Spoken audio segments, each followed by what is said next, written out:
Hallelujah. Dɔfo no. Mo nuanom ade nyinaa gyere na bo ministry. Ntae dwumadi ba YouTube. Ɛma yɛn nyinaa fa de tu yɛn ho fo sɛ bɛyɛ a Kristo ba yɛnni fo wɔ n'anim. Asɛm no kɔfa ba yɛn nyinaa ne sɛ knowing Jesus as your personal savior. Fa Yesu Kristo yɛ wura de wo kra agye nkwa. Ne wabrabɔ so wura. Adɔfo no, da bia ne Awurade de ma yɛn. Eti ne de Awurade de ma yɛn no, ebesi etiase de ho ahyɛ ne nsa. Ɛno akyi no, ne Awurade de ma yɛn no. Nyinaa sabɛka. Yɛbɔ mpae. Ɔsoro hene na no pɛ yɛda wase. Yɛbɔ mpae yi wa yɛsɛ wadɔ yɛn nti Awurade wakura yɛn ma ne de nso ade kyia san kyien bi wo. Yɛbɔ mpae de mene adɔfo tiefo nyinaa hyɛ Awurade nsa. Sɛ Awurade wankasa bɛkasa kyerɛ yɛn. Sɛ bɛyɛ asɛm yɛ sinti de ato ma yɛn mu bia. Meda wase sɛ me a meka me die wo mafa. Madɔfo nso fa so panye. Obiara nso ntie fa ne die nso mo ne bra sɛ ne ɛsɛ.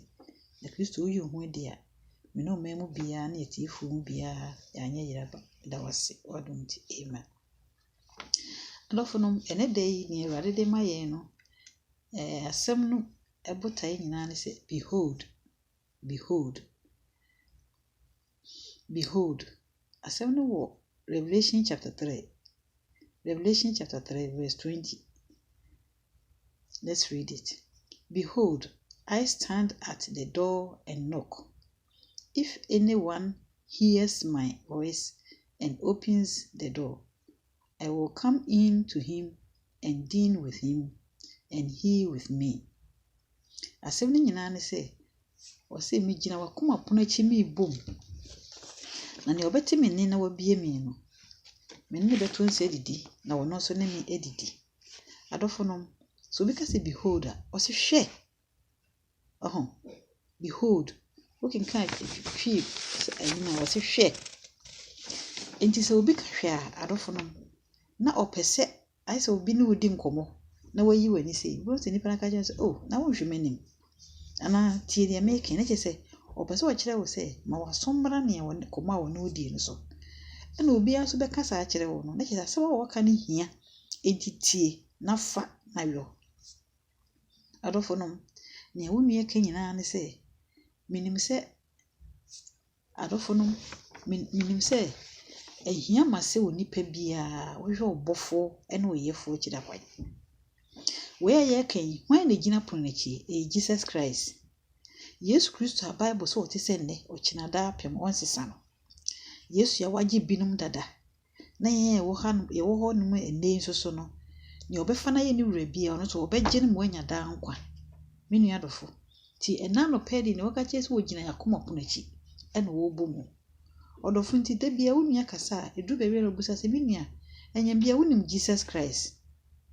Me nua adɔfo, sɛ woni na ma na nyɛ ɔfɛre. Ma na nyɛ wani wu. Na mu wani na ma nyɛ den ɛmra wo ho so. Adɔfo no, sɛ ani ama yɛ ho so a anim nyinaa di adanse sɛ nkyɛ na Yesu Kristo aba. Na sɛ Yesu Kristo bɛba na me no mmienu yɛapo no ɛwɔ yɛabrabɔ mu a. Sɛ Yesu Kristo bɛba no na me no mmienu yɛapo Yesu afiri yɛbrɛ mu a. Adɔfo no, ɔdwontofoɔ no sɛ ɛhe na mɛgyina ɛnɛ di akyire no ɛhe na mɛgyina na me ni gyina bia wɔ n'anim. Ɔsi na sɛ wote wo bɔne mu a na wo ni gyina bia wɔ n'anim. Na sɛ medwane toa mogya no a ɛno na yɛ me bɔne ho pata de ɔdɔfo e. Ɛno ti na me ne wo tie yo. Sɛ yɛbɛhohoro yɛ bɔne a na yɛnya dankwa wɔ n'anim. Ɔsi na sɛ wote wo bɔne mu a na wo ni gyina bia wɔ n'anim. Na sɛ wo dwane toa mogya no a ɛno na yɛ wo bɔne ho pata de ɔdɔfo e. Ɛno ti na me ne wo tie yo. Sɛ yɛbɛhohoro yɛ bɔne a na yɛnya tabia wɔ n'anim. Sɛ ɛyɛ Revelation hɔ na sɛ me no kenkan verse 21 no so kan wɔ sɛ I will come. Was it?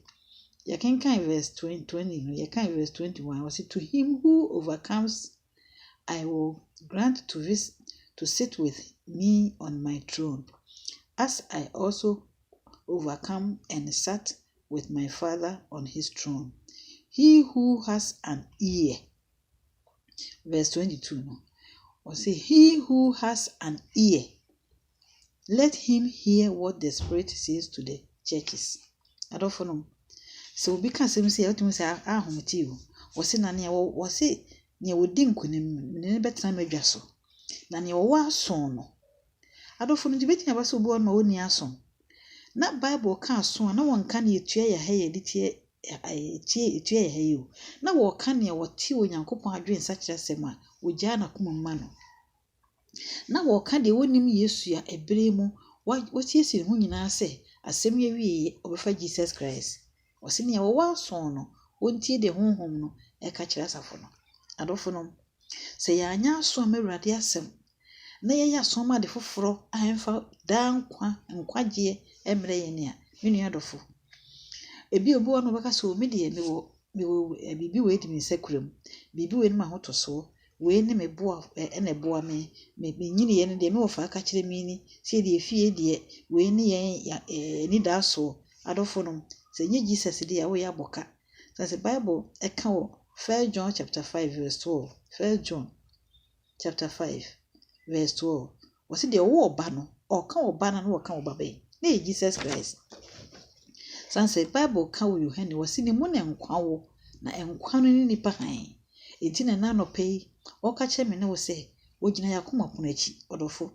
So on the dead well till Yanko pass him out to make us a. Na me cry metiasi sacra me jam and was sacra a day. Me cry didn't imagine me who a jay, many other fo. A debby bar ready. Obu we are sini penny na 10. Obi si Yesu beba no owu na de wewe nim se bekata oto. Adofonom da no na ye tie Yakobon asem wo say na Revelation chapter 21 no. You can free verse 11 to 15 wo. Wo say na epoyi na wufo man. Ebi a wo de ebi a na po afaw. Na ye nya wansie o. Obo onso kra mpa wo wu se ne wo ka no. Na so Bible say da no asamado yi na wufo man. Na ponsu yi na wufo man na kese baabi a wobewu si enya wosie wo si enya wansie wo na edi akiri no ye nyina be ko gina temu adwele ne wose na obie nkwanwoma no ebu nam ni se ne ya twere mu so ebu obi atensiri ne nwumate adofo no se ya anye Yesu yani a ye papaye ye muburo hunu ya doye ye nimutie se le sini nipa ye si welcome nipa no eye efe etse ne Cornelio, we are no kenya no ye bi. So da kuruda, Nyankopon bofo yi ne ho adi kire no, ka kire nse. Osma me enko yopa, no ko fa Petro mra. Na Petro bae no, obe de nkwaje asem ma no. Na papa no so bre no ho asetie. Ofo ne papa ye nyina mu no onim Jesus. Mini adofo, tina no pe se onim Yesu ya. Yesu kasa kire me a me ka kire wi. Na o ka kire wo so odofo ni munyamfo a wutie.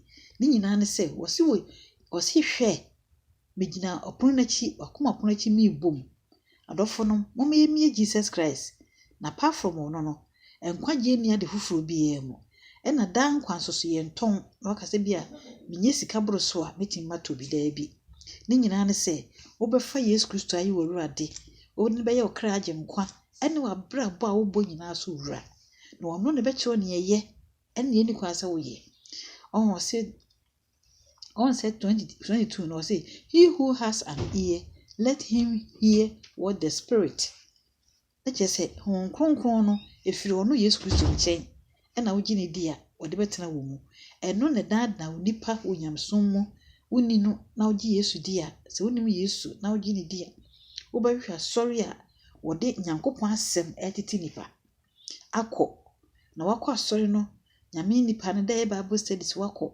Ade preaching wako ni nyina no uguta notebook uguta pen uchro ubefia na walking kan sanse Bible say asem na me na wo ye yati nti ye ho anya afi adofo no se na ositi Yakobon asem se na ositi awusi uma ne somo obo menu adofo asem nyina ne se enche na Yesu ba ni ba obey die o mase ogwa ma bio oba na sawe na le obu wiase ni pe nyina ten wonam ye nwuma ye so de ye ne sum de ye ne han mu se de wosenkafo ka no tie edumienu ni mu a eye dumiensa ho no edunan no wosena no ye nyina no Yakobon bo de beba atemmu mu de onipa wo hintayo papa o boni o Awurade bebu ho ate me nua adɔfo osi ne ayi hintaye ebi a baabi a me we huhume ano kasa na wote se metie Awurade me kan na ma fa mobra se ne sa